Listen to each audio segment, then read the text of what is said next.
take one, slapsticks. I grew up in Goodlettsville, Tennessee. My mom and my dad are two of the best humans I've ever known. From the day I was born, Jesus was talked about and I was prayed over. And when life did get hard, it was second nature to turn to Jesus.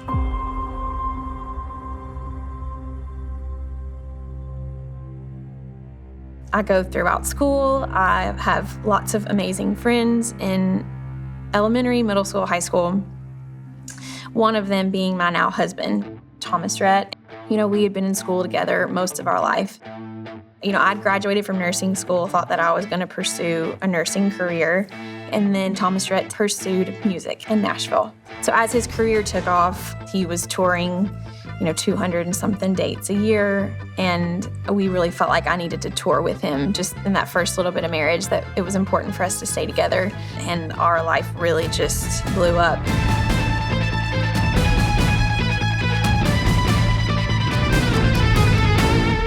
Realized pretty early on that I was not going to be a working nurse in a hospital.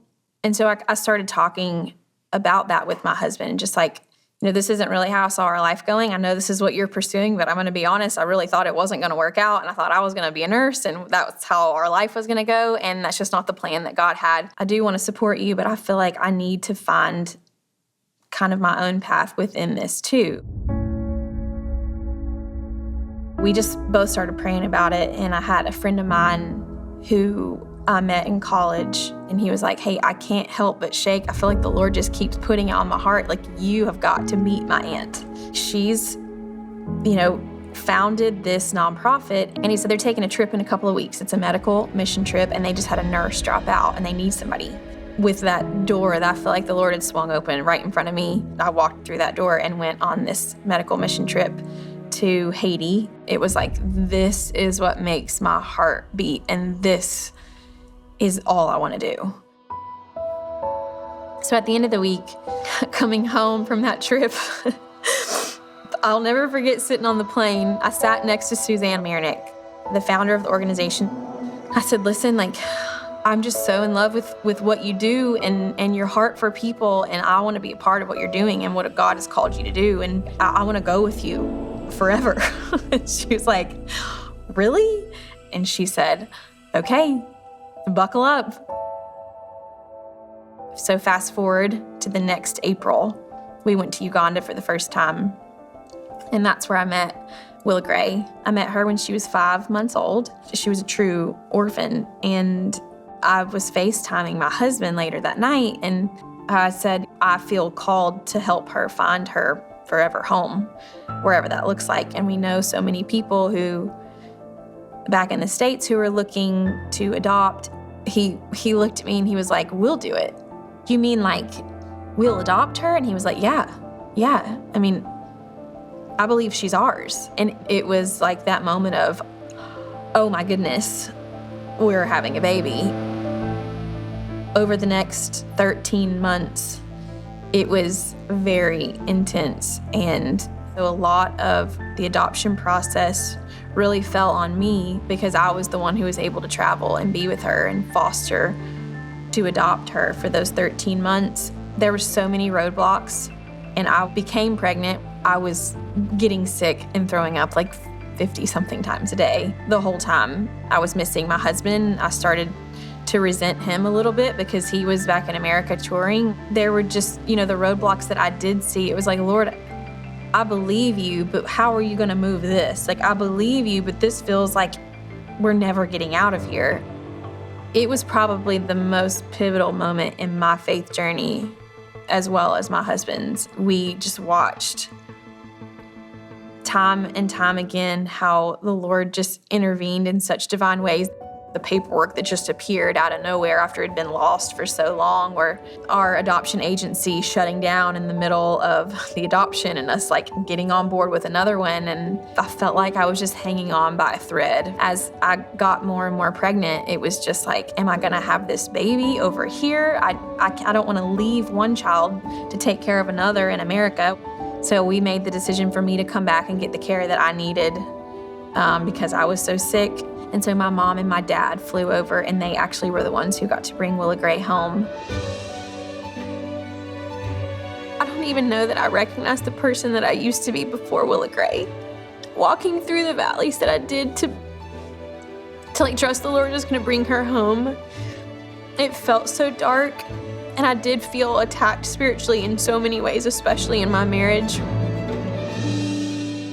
So I have this little girl that's just living in my home that is just a walking miracle. 3 months to the day that she came home, I went into the hospital to deliver Ada James. It kind of felt like we went 0 to 2 pretty quick as parents.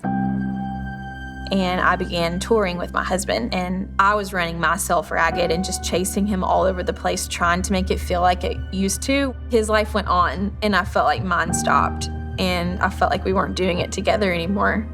And there's a lot of miscommunication. There was a lot of resentment I was holding on to, I think, even through the adoption and after. And I just hit a breaking point where I didn't like him, and I resented him. I remember looking at him in the closet, and after we had just screamed at each other, I said, I hate you. I hate you. And I feel alone, and I feel lost, and I hate your career, and I hate the pressure that it puts on us, and I hate that we've brought 2 little girls in this. You know, it was like I just dropped a bomb on him, and he's like, do you want me to quit? What do you want me to do? Tell me what to do, and I'll do it. And I remember thinking, oh goodness, like I'm not trying to get you to like quit your job. I'm not trying to pull you away from what you love and what you're good at and where I feel like the Lord has you, but I've got to figure whatever this is out because it's not working.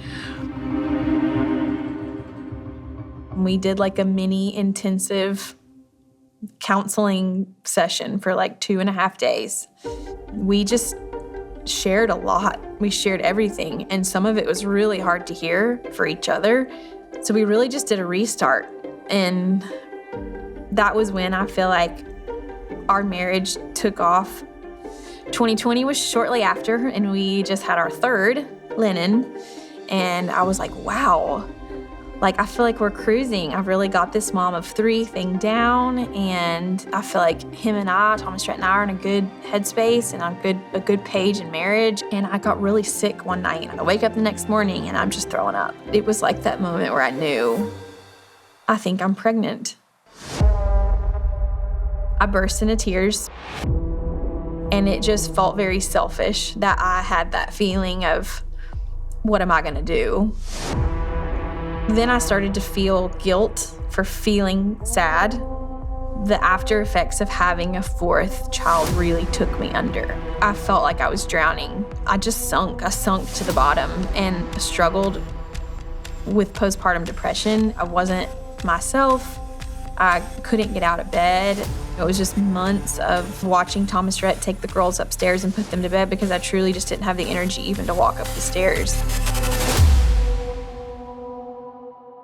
Thomas Rhett stood by me the whole way and you know, just even praying with me and for me and my community around me, you know, in that with me. I really just gave it to the Lord and was like, I don't know how long I'm supposed to have this or walk through this, but I feel like it's life crushing. And I want to be a mom again. I want to be a wife again. I want to be a friend again. I had a friend reach out. She's a trainer at a gym, and she said, hey, the Lord keeps putting you on my heart. I really think that you should come in and try a few workouts. And if you know me, like, that is not my vibe. I don't love going to a gym. I don't love working out. But after I had started going to the gym consistently, trying to like physically take care of myself, and then spiritually what I had been praying, all of that kind of compounding, the veil started to lift. I will never forget one night, one of my kids was like, Mommy, will you put us to bed? And I didn't even think about it, but I picked her up. I walked up our stairs. I got to the top of the step and looked back down the stairs and realized it was the first time in months that I had walked up the stairs to put my kids to bed. And from day one, Lily has consistently been the most easygoing, full of joy and life child. I mean, I look at her daily and think, I cannot believe I almost missed you. She's such a gift to my heart and to her sisters, Lennon, Willa Gray, and Ada James, which again is just like the Lord's goodness and knowing exactly what we need when we need it, even when we feel like we can't do it. And so really that fourth child allowed me to like truly live open-handedly and allowed my husband and I to fully trust what he says is truth and that he really is good. There are moments on the top of the mountain, but lots of moments in the valley too. He isn't going to bring you anywhere just to leave you. And whatever it is he has started in your life, he will see it through and he will bring it to fruition. My name is Lauren Akins, and I am second.